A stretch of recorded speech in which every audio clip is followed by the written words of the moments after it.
The Nano World. Nano World is the global market leader for chips for scanning probe microscopy and atomic force microscopy. It is a sphere of influence of nanotechnology. It has significant influence of technology and science, since it enhances many technologies and scientific discoveries. It allows researchers to come up with innovative approaches to make a product that is more cost-effective, stronger and more durable, long-lasting and more sustainable. The nanoworld is focused with tiniest and smallest component that can't be seen by our naked eyes. These components are extremely beneficial in fields such as medicine and health, economics, agriculture, and energy storage. Nanotechnology. What is nanotechnology? Nanotechnology is a field of research and innovation concerned with building things, generally materials and devices, on the scale of atoms and molecules. Nanotechnology is the understanding and control of matter at dimensions between approximately 1 and 100 nanometers, where unique phenomena enable novel applications. Nano- Nanotechnology enables individuals to alter materials at the most basic level. This technology may improve both organic and inorganic goods, but nanotechnology requires advanced education to meet and understand the fundamentals of nanoscience. What can nanotechnology do? Nanotechnology is hailed as having the potential to increase the efficiency of energy consumption, help clean the environment, and solve major health problems. It is said to be able to massively increase manufacturing production at significantly reduced costs. Products of nanotechnology are expected to be smaller and lighter, but more functional and don't need a large amount of energy to function. Why nanotechnology? How does nanotechnology work? Nanotechnologies involve the design, characterization, production, and application of nanoscale structures, devices, and systems that produce structures, devices, and systems with at least one novel superior characteristic or property. How does nanotechnology work? At the core of nanotechnology is the fact that properties of materials can be different at the nanoscale for two main reasons. First is nanomaterials. Nanomaterials have a relatively larger surface area when compared to the mass of material produced in a larger form. This can make materials more chemically reactive and affect their strength or electrical properties. Next is quantum effects. Quantum effects can begin to dominate the behavior of matter at the nanoscale, particularly at the lower end, affecting the optical, electrical, and magnetic behavior of a material. Nanotechnology is the understanding and control of matter at the nanometer scale, where unique phenomena enable novel applications, encompassing nanoscale science, engineering, and technology. Nanotechnology involves imaging, measuring, modeling, and manipulating matter at this length scale. The advantage of nanotechnology to the society and economy. Nanotechnology and the future of advanced materials. Future nanotechnology products will be based on the current and future advance of a wide range of nanomaterials. The development of a huge variety of nanomaterials will lead to a significant shift in producing materials and devices.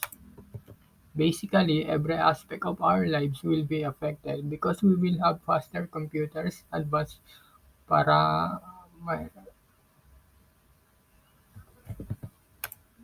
advanced pharmaceuticals, controlled drug delivery, biocompatible materials, nerve and tissue repair, shock-proof surface coatings, better skincare and protections, more efficient catalysts, better and small sensors, even more efficient telecommunication. These are just some areas where nanomaterials will have a major impact.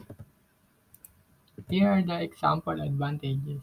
First is nanomedicine. The example is the medical advances that may be possible through nanotechnology range from diagnostic to therapeutic. In diagnostics, The ultimate goal is to enable physicians to identify a disease as early as possible.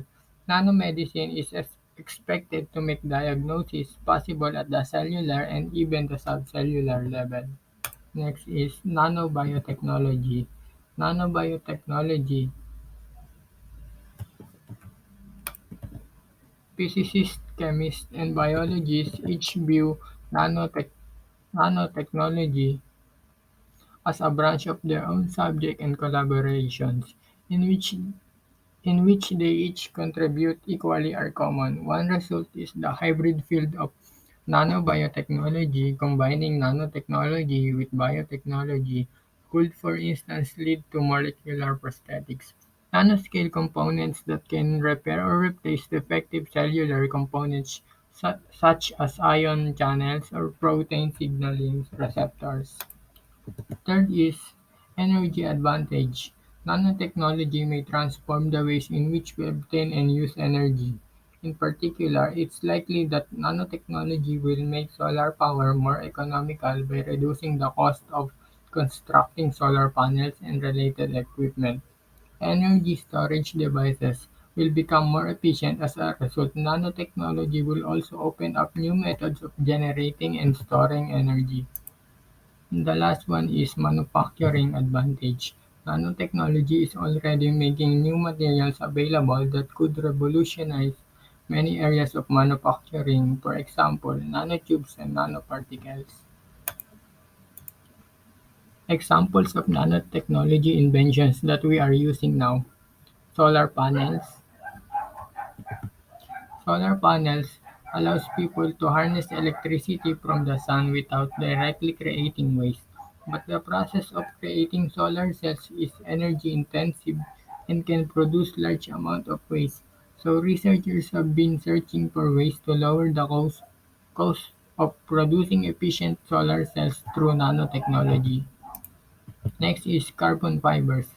Carbon fibers are fibers about 5 to 10 micrometers in diameter and composed mostly of carbon atoms. Nanofabrics.